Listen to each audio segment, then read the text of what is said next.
kembali halau dengan NPM 24110034. Lalu terakhir, perkenalkan nama saya Tiara Dwi Wahyuni dengan NPM 24110036. Tonton dan simak video ini. Baiklah, saya akan menjelaskan tentang latar belakang otonomi daerah. Mengapa ada otonomi daerah?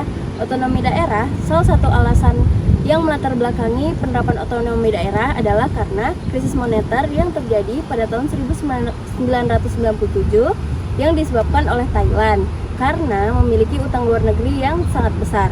Beberapa negara, termasuk Indonesia pun terdampak. Mengapa Indonesia juga terdampak? Karena Indonesia lebih banyak kegiatan mengimpor barang dan jasa dibandingkan mengekspor barang, sehingga menekan nilai tukar mata uang rupiah. Lalu, karena krisis moneter yang belum membaik ditambah beberapa alasan lainnya, membuat Presiden Soeharto turun dari jabatannya sebagai presiden pada tahun 1998. Sehingga pihak daerah merasa bahwa sudah seharusnya mereka memimpin daerahnya sendiri tanpa ada campur tangan orang lain. Apa yang dimaksud dengan otonomi daerah? Otonomi daerah adalah kewenangan yang diberikan oleh pemerintahan pusat kepada daerah untuk mengatur dan mengurus sendiri urusan pemerintahan serta kepentingan masyarakat setempat sesuai dengan peraturan yang berlaku. Konsep ini bertujuan untuk mendekatkan pelayanan publik kepada masyarakat sehingga kebijakan yang telah dibuat sesuai dengan kondisi dan kebutuhan daerah masing-masing. Daerah-daerah yang diberikan kewenangan untuk mengatur urusan rumah tangganya sendiri disebut daerah otonom. Dasar hukum yang mengatur ada di pasal 18, pasal 18A dan B, dan ada TAP MPR nomor 15 tahun 1998 tentang penyelenggaraan otonomi daerah, pengaturan, pembagian, dan pemanfaatan sumber daya nasional, serta perimbangan keuangan pusat dan daerah. Ada juga di Undang-Undang nomor 22 tahun 1999 yang diganti dengan Undang-Undang nomor 32 tahun 2004 dan Undang-Undang nomor 23 tahun 2014 yang berlaku saat ini. Selanjutnya, asas otonomi daerah. Asas otonomi daerah itu terdiri dari 3. Yang pertama, asas desentralisasi. Pemerintah pusat menyerahkan kewenangan kepada pemerintah daerah untuk mengatur dan mengurus sendiri urusan daerahnya. 2. Asas dekonsentrasi. Pemerintah pusat tetap memiliki perwakilan di daerah seperti gubernur sebagai wakil pemerintahan pusat di provinsi. Yang terakhir, asas tugas bantuan. Pemerintahan pusat dapat meminta pemerintahan daerah untuk melakukan tugas tertentu yang bukan kewenangannya, misalnya dalam program bantuan sosial atau vaksinasi nasional. Selanjutnya ada prinsip otonomi daerah. Yang pertama ada kesatuan, yaitu mendukung keinginan rakyat untuk memperkuat negara kesatuan dan meningkatkan kesejahteraan lokal. Yang kedua ada real dan tanggung jawab. Berarti kebijakan yang dibuat harus berdasarkan kondisi daerah dan bukan hanya sekedar formalitas saja. 3. Ada penyebaran, yaitu otonomi daerah harus diterapkan secara merata ke seluruh daerah agar tidak terjadi kesenjangan. 4. Ada keserasian, yaitu otonomi daerah harus dijalankan dengan tetap menjaga keseimbangan antara kepentingan daerah dan kepentingan nasional. Yang kelima atau yang terakhir ada pemberdayaan, yang menekankan bahwa otonomi daerah tidak hanya memberikan kewenangan kepada pemerintah daerah, tetapi juga harus memberdayakan masyarakat agar dapat berkontribusi dalam pengembangan daerah. Selanjutnya, tujuan otonomi daerah. 1. Meningkatkan efektivitas pemerintahan. Dengan kewenangan yang lebih luas, pemerintah dapat mengambil keputusan lebih cepat tanpa harus menunggu instruksi dari pusat. 2. Meningkatkan kesejahteraan masyarakat. Kebijakan yang dibuat lebih sesuai dengan kebutuhan daerah, sehingga dapat mempercepat pembangunan dan meningkatkan taraf hidup masyarakat. Ketiga, pemerataan pembangunan. Dengan otonomi daerah dapat mengelola sumber daya dan anggaran sendiri untuk membangun infrastruktur dan fasilitas publik, mengurangi ketimpangan antara daerah maju dengan daerah tertinggal. Keempat, meningkatkan partisipasi masyarakat. Warga daerah dapat lebih aktif dan menentukan arah pembangunan melalui ketertiban dan perencanaan dan pengambilan keputusan daerah. 5. Mendorong kemandirian daerah. Dengan memiliki pendapatan asli daerah atau PAD, daerah tidak sepenuhnya bertanggung pada anggaran dari pemerintahan pusat.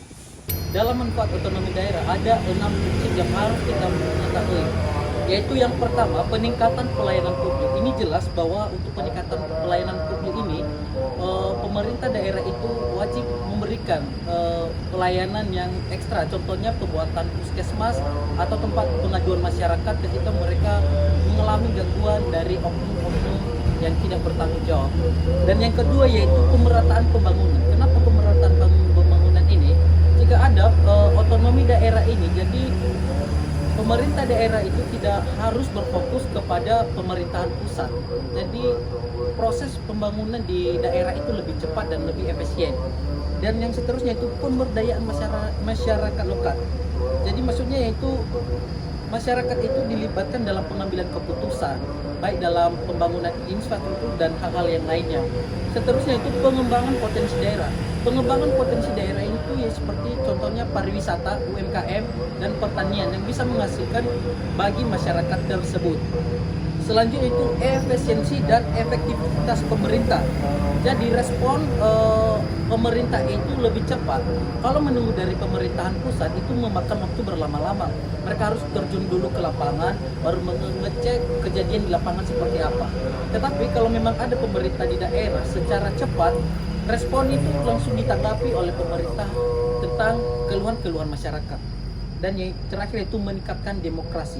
Otonomi daerah memperkuat demokrasi dengan memberikan ruang bagi daerah untuk mengatur urusannya sendiri sesuai prinsip-prinsip demokrasi. Itu jadi prinsip-prinsip itu tidak harus bergantung pada pemerintahan pusat. Ketika otonomi di daerah berjalan dengan baik, maka kesejahteraan demokrasi akan terjadi pada daerah tersebut. Kendala dan tantangan dalam menjalankan otonomi daerah. Yang pertama itu ketimpangan kapasitas daerah. Tidak semua daerah memiliki sumber daya yang cukup. Jadi kadang-kadang untuk menjalankan program perda itu kadang-kadang harus didukung oleh sumber daya yang ada, baik sumber daya manusia, anggaran, dan infrastruktur. Dan selanjutnya daerah yang kaya sumber daya lebih cepat maju daripada daerah-daerah yang sedang dalam kondisi miskin. Nah selanjutnya itu korupsi dan penyalahgunaan wewenang. Ini banyak hal-hal yang merupakan kendala sebenarnya itu korupsi. Korupsi ini sudah sangat identik dengan negara kita ini. Banyak pemerintah yang menggunakan wewenangnya itu secara suka-suka dan tidak mau bertanggung jawab. Yang seterusnya itu tumpah tindih kewenangan, di mana pemerintahan pusat dan pemerintahan daerah itu sama-sama kadang-kadang tidak mau berkolaborasi ataupun bekerja sama. Mereka saling melempar tanggung jawab. Ketika ada kendala-kendala di lapangan, mereka ini mau melepas tangan dan hanya mau melihat hasil proses akhirnya saja. Seterusnya itu kurangnya partisipasi masyarakat. Selain dari kolaborasi pemerintah pusat dan daerah itu, kadang juga menjadi kendala otonomi daerah itu dari partisipasi masyarakat itu sendiri atau rasa inisiatif dalam menjalankan program-program pemerintahan yang telah diberikan. Selanjutnya itu ketergantungan pada dana pusat. Banyak daerah masing-masing itu bergantung pada dana yang dikirimkan oleh pemerintahan pusat, sehingga otonomi fiskal belum sepenuhnya mandiri. Jadi masih belum mandiri suatu daerah itu ketika mereka masih belum memenuhi sumber daya manusia maupun sumber daya alam. Dan akan kita bahas tentang cara menyukseskan otonomi daerah. Yang pertama yaitu poin peningkatan kapasitas pemerintah daerah.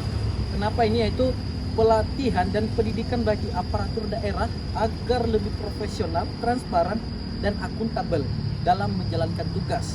Penguatan sistem perencanaan dan penganggaran berbasis data dan kebutuhan lokal. Yang kedua yaitu peningkatan partisipasi masyarakat, itu mendorong keterlibatan warga dalam proses perencanaan, pengawasan, dan evaluasi kebijakan daerah. Jadi pemerintah daerah itu meminta pendapat-pendapat yang bisa dijadikan bahan dalam menjalankan proyek-proyek yang akan diberikan pada daerah tersebut. Selanjutnya itu penguatan sistem pengawasan, memperkuat peran lembaga pengawas seperti DPRD, BPK, KPK, dan Inspektorat Daerah, sehingga korupsi dan penyelewengan wewenang itu bisa diantisipasi. Selanjutnya itu peningkatan pendapatan asli daerah, yaitu mendorong investor atau menarik investor untuk masuk dalam daerahnya tersebut, meningkatkan kapasitas sumber daya alam maupun sumber daya manusia. Sekian penjelasan tentang ekonomi daerah dari kami.